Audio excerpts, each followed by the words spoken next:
জয় হিন্দ। আজকের এই ভিডিওতে আমরা আরআরবি এনটিপিসির আরও একটা প্র্যাকটিস সেট সলভ করব। ঠিক আছে, দেখো আজকের প্র্যাকটিস সেটে আমরা 10টা অঙ্ক করব। এই 10টা অঙ্ক কিন্তু খুব ইম্পর্টেন্ট তোমাদের পরীক্ষার জন্য। আরআরবি এনটিপিসির সিবিটি ওয়ানে এই 10টা প্রশ্নের মধ্যে থেকে তোমরা কিন্তু অবশ্যই কমন পাবে। তো চলো ভিডিওটা শুরু করা যাক। আজকের প্রথম প্রশ্নটা কি আছে দেখি। কি বলেছে আজকের প্রথম প্রশ্নটাতে, দেখো প্রদত্ত চিত্রে বৃত্তটির কেন্দ্র ও যদি কোণ পিএবি ইজিক্যাল টু 35 ডিগ্রি হয় তবে কোণ এআরএস সমান সমান কত। ঠিক আছে, এই যে পিএবি এই কোণটার মান দেওয়া আছে 35 ডিগ্রি, আর এআরএস এই কোণটার মান বের করতে হবে। ঠিক আছে, দেখো একটা বৃত্ত, এই বৃত্তের কেন্দ্র যদি হয় ও, কেন্দ্র যদি কি হয় ও, এবার একটা বৃত্তচাপ ধরে নাও, এই যে এ পি বি, এপিবি বৃত্তচাপের ওপর কেন্দ্রস্থ যে কোণটা হবে, মানে এ থেকে ও থেকে বি, এই যে কোণটা হবে, এই কোণটার মান যত হবে সেটা অবশ্যই পরিধিস্থ কোণের মানের দ্বিগুণ হবে। তার মানে কি, পরিধির উপর যদি এপিবি বৃত্তচাপের থেকে একটা কোণ আঁকাই, ধরুন এটা একটা কোণ আঁকালাম সি, এসিবি, এসিবির মান যদি এক্স হয় আর এওবির মান যদি ওয়াই হয়, তার মানে অবশ্যই কি হবে, Y is equal to 2x, Y is equal to কি হবে 2x। বোঝা গেল? তারপর আবার একটা জিনিস কি, আবার একটা জিনিস হলো, যদি কোনো বৃত্তের, যদি কোনো বৃত্তের এটা ব্যাস, ঠিক আছে, ব্যাস থেকে যদি পরিধির উপর কোনো কোণ টানা হয় তাহলে সেটা সবসময় কি হয় 90 ডিগ্রি হয়। সেটা সবসময় কি হয় 90 ডিগ্রি হয়। কেন 90 ডিগ্রি হয়? কারণ এক্ষেত্রে এই যে কোণটা এটা সরল কোণ হয়ে যাবে 180 ডিগ্রি, 180 ডিগ্রির অর্ধেক এখানে 90 ডিগ্রি। বোঝা গেল? এক্ষেত্রে দেখো, এক্ষেত্রে এই যে এটা একটা আমাদের ব্যাস, ব্যাসের উপরে যে এই যে সম্পূর্ণ কোণটা আছে, তার মানে সম্পূর্ণ কোণটার মান কত হবে 90 ডিগ্রি। এবারে সম্পূর্ণ কোণটার মান যদি 90 ডিগ্রি হয়, তার মধ্যে থেকে এটা যদি 35 ডিগ্রি হয়, তার মানে বাকি এটা হয়ে যাবে 55 ডিগ্রি। এটা তার মানে কত হবে 55 ডিগ্রি। এবারে দেখো, এবারে ত্রিভুজ এ ও আর, কি triangle A O R, triangle A ও আর এর ও এ ইজিক্যাল টু হয়ে যাবে না ও আর। কেন? কারণ বৃত্তের ব্যাসার্ধ ও এ আর ও আর দুটো সমান হবে ব্যাসার্ধ। ও এ আর ও আর যদি সমান হয়, তার মানে এই কোণটা যদি 55 হয়, তাহলে তার অপোজিট কোণটা দেখো, এই বাহু আর এই বাহু যেহেতু সমান, তাহলে তাদের অপোজিট কোণগুলোও সমান হবে। এই বাহুর অপোজিটে 55 ডিগ্রি যদি হয়, তাহলে এই বাহুর অপোজিটে এটাও 55 ডিগ্রি হবে, এটাও 55 ডিগ্রি হবে। এবার দেখো, এই যে সরল রেখার উপরে এটা হচ্ছে 55 ডিগ্রি, তার মানে অপোজিট সাইডটা কত হবে, অপোজিট সাইডটা 180 মাইনাস 55 হবে। এবার 180 থেকে যদি আমরা 55 ডিগ্রি বাদ দিয়ে দিই, তাহলে এটা থেকে যাবে 125 ডিগ্রি। তার মানে কোণ এ আর এস সমান সমান কত হয়ে যাবে 125 ডিগ্রি। বোঝা গেল? কোণ এ আর এস এর মান কত, কোণ এ আর এস এর মান 125 ডিগ্রি, যেটা হচ্ছে অপশন এ তে। তার মানে অপশন এ হয়ে যাবে আমাদের সঠিক উত্তর। বোঝা গেল? চলো পরবর্তী প্রশ্নটা কি আছে দেখি।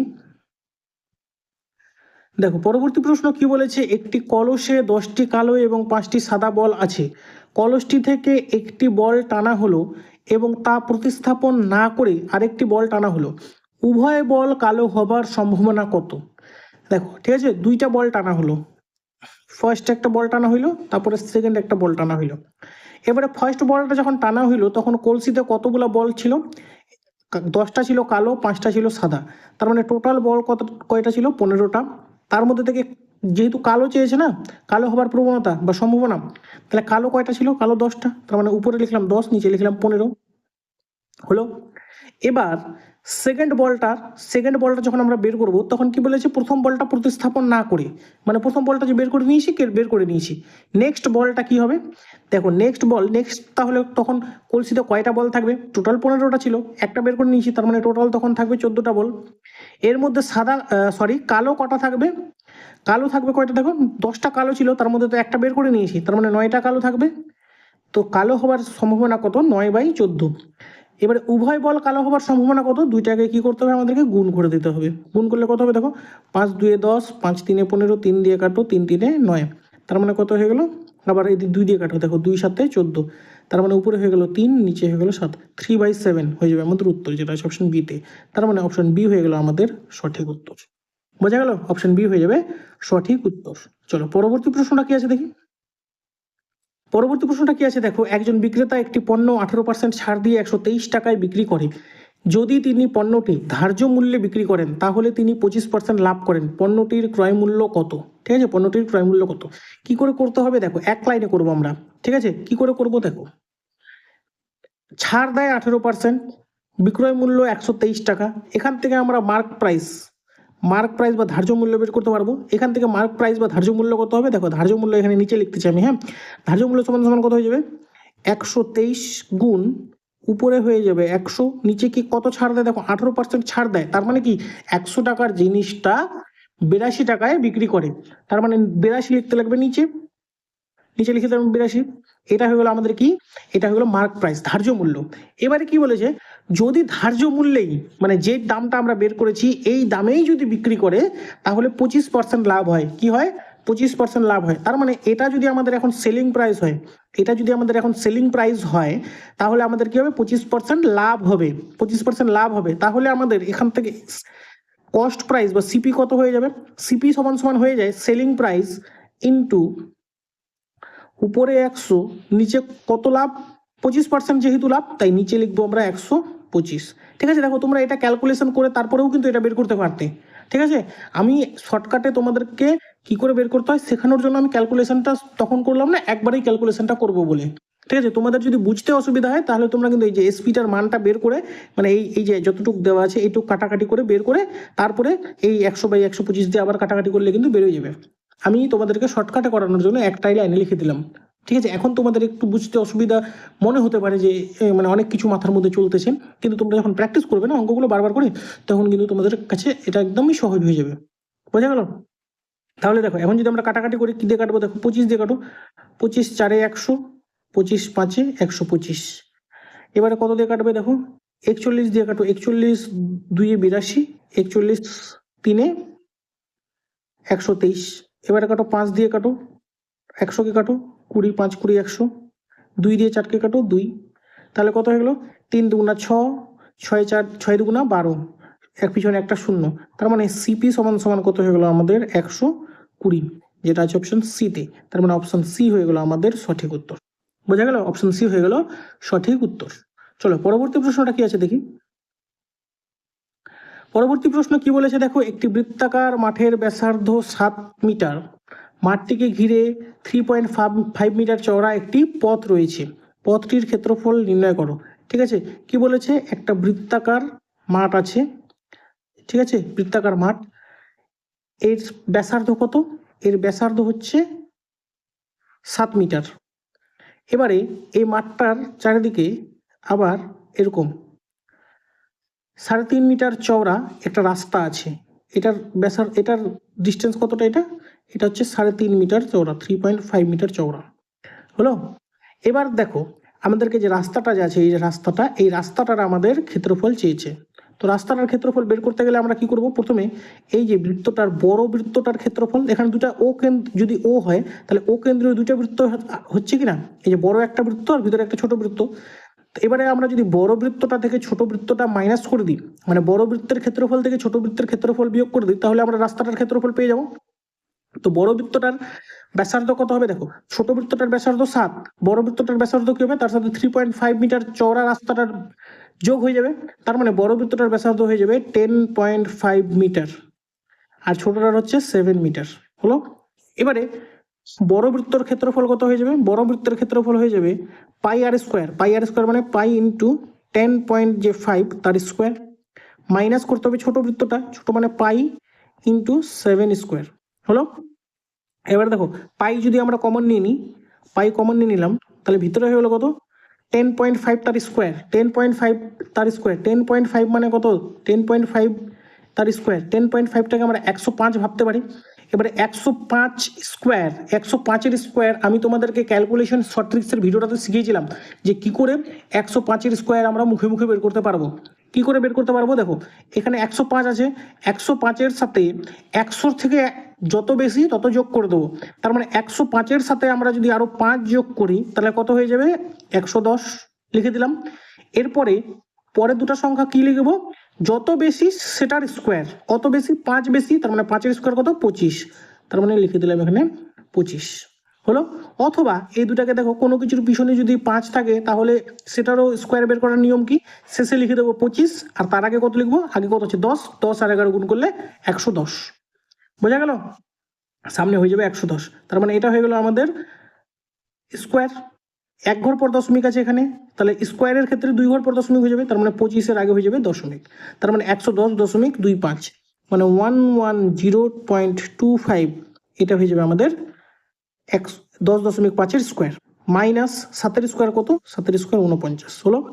এবারে পাই মানে কত, পাই মানে 22/7 গুণ, বিয়োগ করলে কত হবে দেখো, বিয়োগ করলে 110 থেকে 49 গেলে 61 আর 61.25, তার মানে 61.25, এটা হয়ে যাবে আমাদের বিয়োগফল। এবার 7 দিয়ে কাটো, কাটি, দেখো কত হবে, 7-8 56 দশমিক, এখানে কত হয়ে যাবে আবার 52, 7-7 49, 3 35, 7-5 35, মানে 8.75, ঠিক আছে। এর সাথে গুণ করতে হবে কত, এর সাথে গুণ করতে হবে 22, এর সাথে গুণ করতে হবে 22, তার মানে এর সাথে একবার গুণ করতে হবে 20, মানে আমি যদি এভাবে গুণ করি, এর সাথে 22 গুণ না করে এর সাথে আমি 20 যোগ 2 এটা যদি গুণ করি তাহলেও হবে 20, এর সাথে যদি 20 গুণ করি তাহলে কত হয়ে যাবে দেখো, 20 গুণ করলে হয়ে যাবে ডবল হয়ে যাবে 875-এর ডবল হচ্ছে 1750, 875-এর ডবল হবে 1750, পিছনে একটা জিরো, পিছনে একটা জিরো, এর সাথে যোগ হয়ে যাবে কত, এখানে এর সাথে যোগ হয়ে যাবে কত, এর সাথে যোগ হয়ে যাবে হচ্ছে 2 দিয়ে 875-কে গুণ করলে এই 1750, তো এর সাথে 1750টা এইভাবে লিখবো 1750 হলো। এবার দেখো যোগফলটা আমি এদিকে লিখছি, যোগ করলে কত হবে 0, এখানে কত হবে 5, এখানে কত হবে 7 5 12 2, হাতে থাকবে 1, 7 আর 1 8 আর 1 9, আর এটা হয়ে যাবে 192, 2 ঘর পর দশমিক 0.50, যেটা আছে অপশন সিতে, তার মানে অপশন সি হয়ে যাবে আমাদের সঠিক উত্তর, বোঝা গেল। দেখো এটা 22-এর সাথে তোমরা যেভাবে এটা যেভাবে তোমরা গুণ, মানে তোমাদের যেটা ইচ্ছা সেভাবে তোমরা গুণ করতে পারো, আমার এইভাবে সহজ মনে হলো তাই আমি করলাম, সেম একই প্রসেস, ঠিক আছে। গুণ, মেন কথা গুণ করতে হবে আর কি, গুনতে তোমাদের যেভাবে সহজ বা তাড়াতাড়ি হবে তোমরা সেভাবে গুণটা করবে, বোঝা গেল। চলো পরবর্তী প্রশ্নটা কি আছে দেখি। দেখো পরবর্তী প্রশ্ন কি বলেছে, ট্রেন পি সকাল 10টায় এ থেকে যাত্রা শুরু করে এবং একটি সরল ট্র্যাকে 60 কিলোমিটার প্রতি ঘন্টা গতিবেগে চলতে থাকে, এটি বি পর্যন্ত 360 কিমি দূরত্ব অতিক্রম করে। ট্রেন কিউ সকাল 11টায় বি থেকে যাত্রা শুরু করে এবং এ এর দিকে স্থির গতিবেগে চলতে থাকে, এটি বি থেকে 120 কিমি দূরত্বে ট্রেন পি কে অতিক্রম করে, ট্রেন কিউ এর গতিবেগ কত, ঠিক আছে। কি বলেছে এখানে থেকে এখানে, ঠিক আছে, এটা হচ্ছে পয়েন্ট এ, এটা হচ্ছে পয়েন্ট বি। পয়েন্ট এ থেকে একটা ট্রেন যাত্রা শুরু করে, ট্রেনটার নাম কি পি, পি ট্রেন যাত্রা শুরু করে যার গতিবেগ কত 60 কিলোমিটার প্রতি ঘন্টা, ঠিক আছে। এবারে পয়েন্ট বি থেকে একটা ট্রেন যাত্রা শুরু করে যার নাম হচ্ছে কিউ, যার স্পিড আমাদেরকে বের করতে হবে, এর স্পিড দেওয়া নাই। এবারে এ থেকে বি এর দূরত্ব কত বলছে, এই যে 360 কিলোমিটার দূরত্ব, তার মানে এটা টোটাল ডিস্টেন্স হচ্ছে 360। এবার বলে দিছে যে এ ট্রেনটা 10টার দিকে শুরু করে, কয়টার দিকে যাত্রা শুরু করে 10টার দিকে, আর বি ট্রেনটা এদিকে যাত্রা শুরু করে কয়টার দিকে 11টার দিকে। এবারে যাত্রা শুরু করার পর কিউ ট্রেনটা বি থেকে 120 কিলোমিটার দূরে, এখানে ধরলাম, এই যে এখানে ধরলাম এই পয়েন্টে, ঠিক আছে, এম পয়েন্টে, এই ট্রেনটা এদিক দিয়ে আসতেছে, এই ট্রেনটা এদিক দিয়ে আসতেছে, দুজনে এম পয়েন্টে মিট করলো, ঠিক আছে। বি থেকে এম এর দূরত্ব কত, বি থেকে এম এর দূরত্ব 120 কিলোমিটার, বলে দিয়েছে যে 120 কিলোমিটার দূরত্বে পি ট্রেনকে অতিক্রম করে। এবারে আমাদেরকে বলেছে কিউ এর গতিবেগ কত, ঠিক আছে। তাহলে দেখো এ 10টায় যাত্রা শুরু করলো, 10টার দিকে যাত্রা শুরু করলো, এ 11টায় যাত্রা শুরু করলো, 1 ঘন্টা পরে যাত্রা শুরু করছে। এবারে পি ট্রেন 60 কিলোমিটার প্রতি ঘন্টা গতিবেগে যায়, তার মানে এই জায়গাটাতে পৌঁছাতে এটা যদি 120 কিলোমিটার হয়, তার মানে বাকিটা, এই যে বাকিটা, এটা তার মানে 240 কিলোমিটার, ঠিক কিনা। তার মানে পি ট্রেনের এ থেকে এম পর্যন্ত যেতে কতটা সময় লাগবে, মানে 240 কিলোমিটার যেতে তার মানে কত সময় লাগবে, ডিস্টেন্স বাই স্পিড, তাহলে আমরা সময়টা পেয়ে যাবো 0 0 কাটো, 6 দিয়ে কাটো, 6 4 24, তার মানে 4 ঘন্টা, কত সময় লাগবে? 4 ঘন্টা। তার মানে এ ট্রেনটা যাত্রা শুরু করার 4 ঘন্টা পরে এম এ পৌঁছাবে। তাহলে বি ট্রেনটা তো তার 1 ঘন্টা পর যাত্রা শুরু করেছে, তার মানে বি ট্রেনটা 3 ঘন্টা পরে এম এ পৌঁছাবে। 3 ঘন্টা পরে এম এ পৌঁছাবে, তার মানে বি ট্রেনটা 3 ঘন্টায় যায় 120 কিলোমিটার। তার মানে বি ট্রেন তো না, কিউ ট্রেন। তার মানে কিউ ট্রেনটার গতিবেগ কত হয়ে যাবে? কিউ ট্রেনটার গতিবেগ হয়ে যাবে এই 120/3, কাটাকাটি করো 40।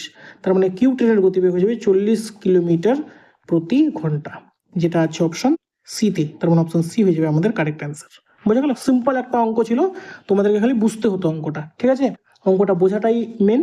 অঙ্কটা করতে কিন্তু খুব একটা তোমাদেরকে খাটনি করতে হবে না, বুঝতে হবে খালি অঙ্কটা। চলো পরবর্তী প্রশ্নটা কি আছে দেখি। দেখো পরবর্তী প্রশ্ন কি বলেছে, একটি সংখ্যাকে 14 দ্বারা ভাগ করলে ভাগফল হয় পি এবং ভাগশেষ হয় 7। আবার পি কে 3 দ্বারা ভাগ করলে ভাগফল হয় 2 এবং ভাগশেষ হয় ভাজক ও ভাগফলের যোগফলের 20%। সংখ্যাটি নির্ণয় করো। আমাদের সংখ্যাটা কি? আমাদের সংখ্যাটা কি হবে? সংখ্যাটা কি বলেছে? 14 দ্বারা ভাগ করলে ভাগফল হয় পি এবং ভাগশেষ হয় 7। আমরা জানি সংখ্যাটা সমান সমান কি হয়ে যাবে?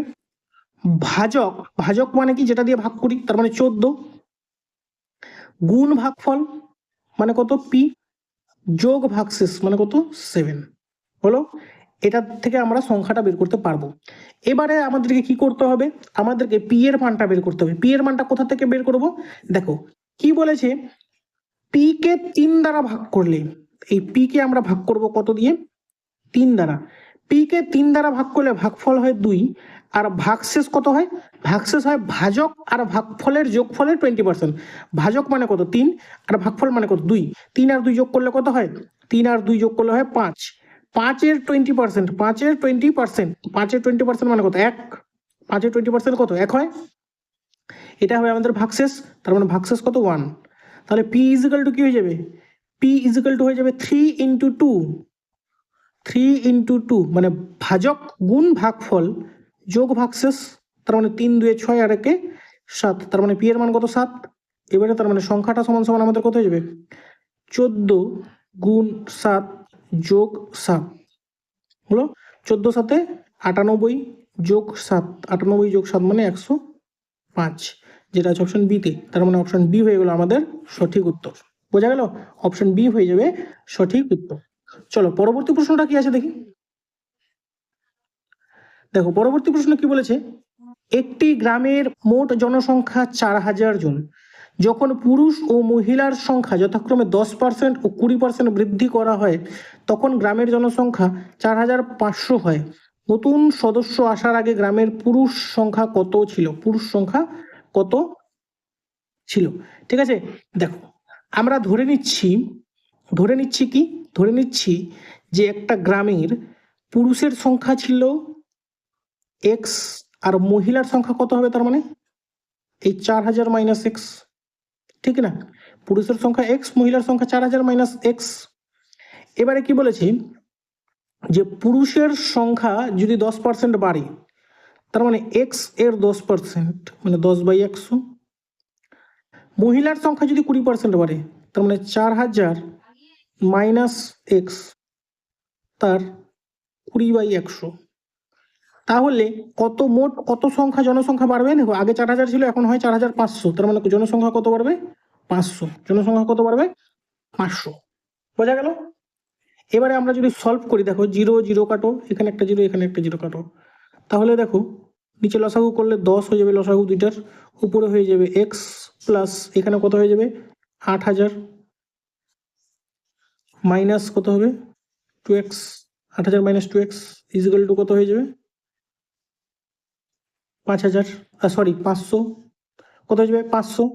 এবারে এই মাইনাস 2x এখানে প্লাস 2x আছে, তার মানে উপরে কত হয়ে যাবে? Minus X plus 8000 is equal to, এই 10টার দিকে গেলে 500-র সাথে 10 গুণ মানে 5000 হলো। এবারে এই এক্সটাকে ওদিকে নিয়ে যাও, 5000কে এদিকে নিয়ে আসো, তার মানে কি হয়ে যাবে? 8000 মাইনাস 5000 মানে 3000 ইজিক্যাল টু এক্স।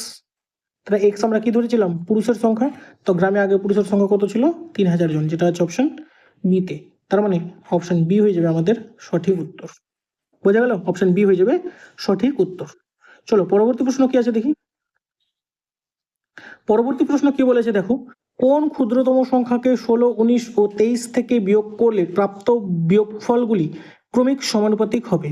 আমরা ধরে নিচ্ছি সংখ্যাটা কত হবে, ধরি সংখ্যাটা কত হবে, ধরি সংখ্যাটা হবে এক্স, ধরি সংখ্যাটা কত এক্স।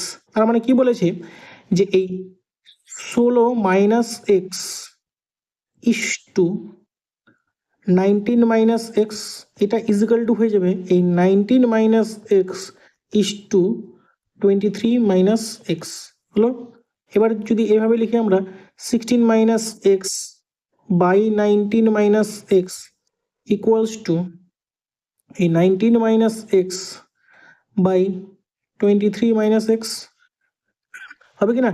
এবারে কোনাকুনি যদি গুণ করি, কোনাকুনি গুণ করা মানে কি 19 মাইনাস এক্স তার হোল স্কোয়ার হয়ে যাবে, 19 মাইনাস এক্স তার হোল স্কোয়ার মানে কি 19 স্কোয়ার, 19 স্কোয়ার মানে 361 মাইনাস 2ab মানে 2 ইন্টু 19 ইন্টু এক্স মানে 38x মাইন প্লাস বি স্কোয়ার মানে এক্স স্কোয়ার ইজিক্যাল টু, এবারে কোনাকুনি গুণ করো দেখো 23 16 গুণ করলে কত হবে দেখো 20, 23টাকে আমরা 20 যোগ 3 লিখতে পারি। এবারে 20 দিয়ে 16কে গুণ করলে 320, 16 দুগুণ 32 মানে 320 যোগ হয়ে যাবে 3 দিয়ে 16কে গুণ করলে 3, 16 3 48, 320 আর 48 কত হয়ে যাবে 368, 368 হলো 368।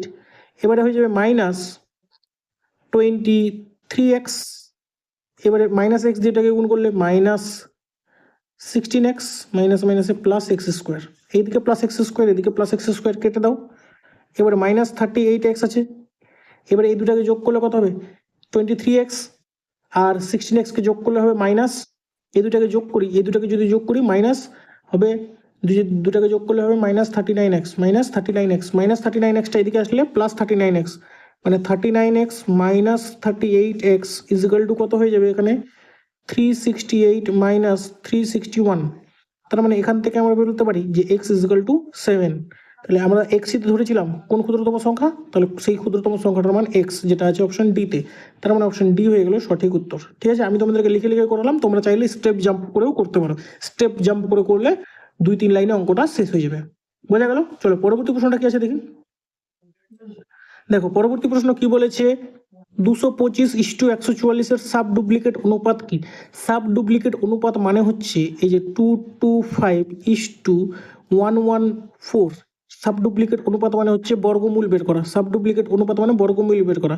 তো এর বর্গমূল কি হবে দেখো, এই অঙ্কটা কিন্তু আমরা তোমার কি যেন বলে এমনি করতে পারতাম। এমনি কিভাবে করতে পারতাম দেখো, 225 144-এর থেকে বড়, তার মানে অপশনগুলোতে যদি আমরা দেখি একমাত্র অপশন এতেই আছে যেটা প্রথমটা বড় দ্বিতীয়টা ছোট, তার মানে এখান থেকে আমরা ডাইরেক্ট বলে দিতে পারি যে অপশন এ হয়ে যাবে সঠিক উত্তর। অথবা আমরা যদি বর্গমূল বেরও করি তাহলে কত হবে দেখো, 225 মানে কত 15 আর 144 মানে কত 12, ব্যাস হয়ে গেল, অপশন এ হচ্ছে সঠিক উত্তর। বোঝা গেল? চলো পরবর্তী প্রশ্ন কি আছে দেখি।